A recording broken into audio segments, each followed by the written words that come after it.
Saudara-saudara jemaat yang dikasihi oleh Tuhan, perikop firman Tuhan yang akan melandasi ibadah kita pada saat ini terambil dari Mazmur 32 ayat 1 sampai 11. Lembaga Alkitab memberikan judul Kebahagiaan Orang yang Diampuni Dosanya. Dari Daud, nyanyian pengacara. Berbahagialah orang yang diampuni pelanggarannya dan dosanya ditutupi. Berbahagialah manusia yang kesalahannya tidak diperhitungkan Tuhan dan yang tidak berjiwa penipu. Selama aku berdiam diri, tulang-tulangku menjadi lesu karena aku mengeluh sepanjang hari. Sebab siang malam tanganmu menekan aku dengan berat, sumsumku menjadi kering seperti oleh teriknya musim panas. Dosaku kuberitahukan kepadamu dan kesalahanku tidaklah kusembunyikan. Aku berkata, aku akan mengaku kepada Tuhan pelanggaran-pelanggaranku dan Engkau mengampuni kesalahan karena dosaku. Sebab itu hendaklah setiap orang saleh berdoa kepadamu selagi Engkau dapat ditemui. Sesungguhnya pada waktu banjir besar terjadi itu tidak melandanya. Engkaulah persembunyian bagiku. Terhadap kesesakan Engkau menjaga aku. Engkau mengelilingi aku sehingga aku luput dan bersorak. Aku hendak mengajar dan menunjukkan kepadamu jalan yang harus kau tempuh. Aku hendak memberi nasihat, mataku tertuju kepadamu. Janganlah seperti kuda atau bagal yang tidak berakal, yang kegarangannya harus dikendalikan dengan tali les dan kekang. Kalau tidak, ia tidak akan mendekati engkau. Banyak kesakitan diderita orang fasik, tetapi orang percaya kepada Tuhan dikelilinginya dengan kasih setia. Bersukacitalah dalam Tuhan dan bersorak-soraklah, hai orang-orang benar. Bersorak-sorailah, hai orang-orang jujur. Sedemikian jauh pembacaan firman Tuhan. Yesus berkata, yang berbahagia ialah mereka yang mendengarkan firman Allah dan yang memelihara di dalam kehidupannya. Dari perikop firman Tuhan yang telah kita baca, Mazmur 32 ayat 1 sampai 11, kita akan merenungkannya dalam satu tema yang berkata, berbahagia orang yang benar di hadapan Tuhan. Nah, hidup berbahagia adalah menjadi harapan dan impian bagi semua orang di tengah-tengah menjalani kehidupan di dalam dunia ini. Dalam Mazmur 32 ayat 1 sampai 11, ini adalah merupakan nyanyian pengajaran dari Daud tentang kebahagiaan orang yang diampuni pelanggaran dan dosanya. Jadi Bapak Ibu saudara-saudara yang dikasihi oleh Tuhan, kita menjadi orang benar di hadapan Tuhan bukan karena kekuatan dan kemampuan kita untuk membenarkan diri di hadapan Allah, tetapi kita benar di hadapan Allah oleh karena pengampunan yang Allah nyatakan bagi mereka yang berdosa. Ketika Allah menyatakan pengampunan bagi mereka yang berdosa, maka mereka akan mengalami dan merasakan kebahagiaan.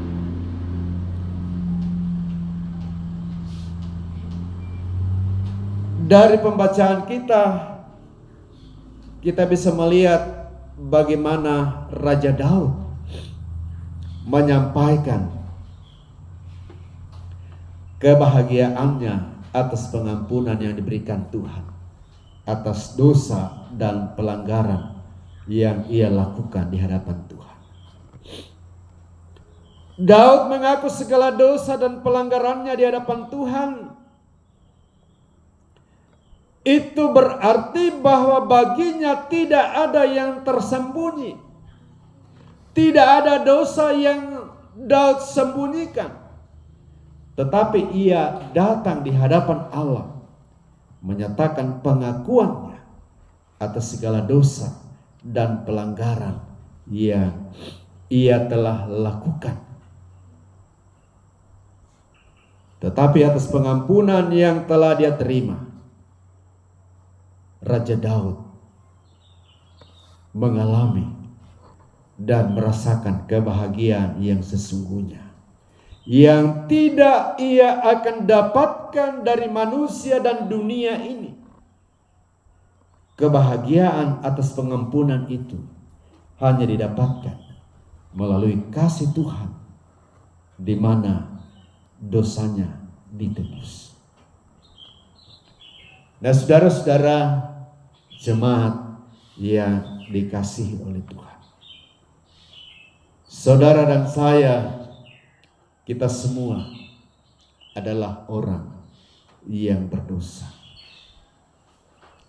Kita semua adalah orang-orang yang tidak berkenan di hadapan Allah oleh karena dosa dan perbuatan yang sering terjadi dalam kehidupan kita. Tetapi kita tahu bersama bahwa di dalam ketidakberdayaan manusia untuk kembali membenarkan dirinya, di tengah-tengah ketidakberdayaan manusia untuk kembali kepada Allah dalam keadaan yang kudus dan tidak bercacat, Allah hadir di dalam Yesus Kristus menyatakan pengampunan dosa atas manusia di tengah-tengah dunia ini. Allah di dalam Yesus Kristus datang menyatakan dan melakukan pengampunan dosa atas kehidupan saudara dan saya, sehingga kita bisa boleh kembali berkenan di hadapan Allah, kita boleh kembali bisa benar di hadapan Allah, dan kita dapat disebut sebagai orang yang berbahagia. Pengampunan dosa yang telah kita rasakan, kita nikmati.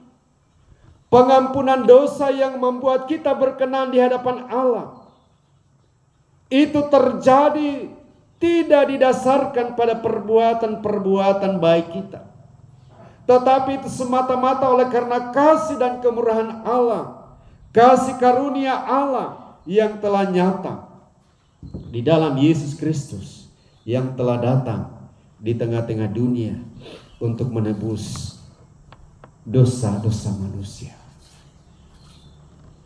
Dalam Roma 4 ayat 8 di sana dikatakan, berbahagialah manusia yang kesalahannya tidak diperhitungkan Tuhan kepadanya. Berbahagialah atas cinta kasih yang telah kita terima. Bagaimana cara kita merespon atas kasih Tuhan yang telah dinyatakan dalam kehidupan kita? Apa yang harus kita lakukan agar kita tetap hidup benar di hadapan Allah dan kita bisa menjadi berkat bagi sesama?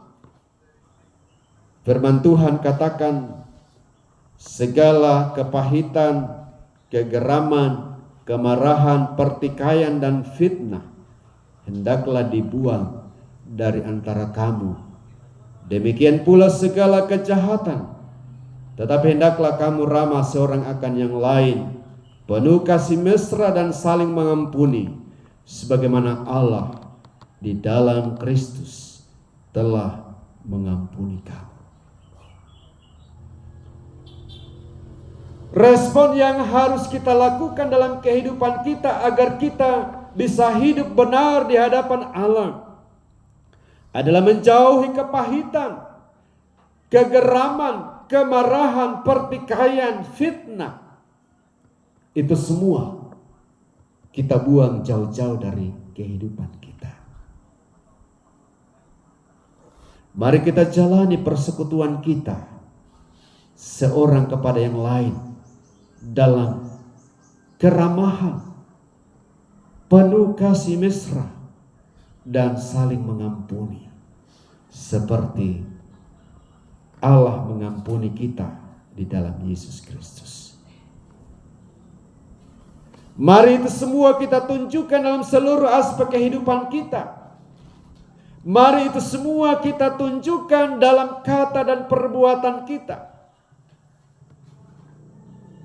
Tidak ada sesuatu pun yang dapat kita beri baginya untuk kita membalas segala kebaikan yang Allah telah nyatakan untuk menyelamatkan setiap kita yang percaya kepadanya. Mari kita hidup dalam pengampunan yang telah dikerjakan dalam pribadi Yesus. Jangan kita sia-siakan karya penyelamatannya dan anugerah yang Allah telah nyatakan bagi kita manusia yang berdosa. Mari kita membuka diri untuk terus dipimpin oleh Tuhan. Buka hati dengan segala keterbatasan kita untuk Roh Kudus bekerja agar kehidupan yang kita hidupi selalu berkenan di hadapan Allah. Jalani kehidupan saudara jangan mengandalkan kekuatan dan kemampuan saudara sendiri, tetapi andalkanlah kuasa yang dari Allah, yaitu Roh Kudus. Karena kita manusia penuh dengan keterbatasan dan kelemahan. Ketika saudara dan saya mengandalkan kekuatan kita sendiri untuk benar di hadapan Allah, maka itu semua akan menjadi sia-sia. Karena itu mari kita menjalani kehidupan ini untuk terus berkenan di hadapan Allah, agar kita bisa menjadi orang berbahagia. Undang Roh Kudus untuk terus berkarya dalam pikiran, perkataan, dan perbuatan saudara dan saya. Terpujilah nama Tuhan. Amin.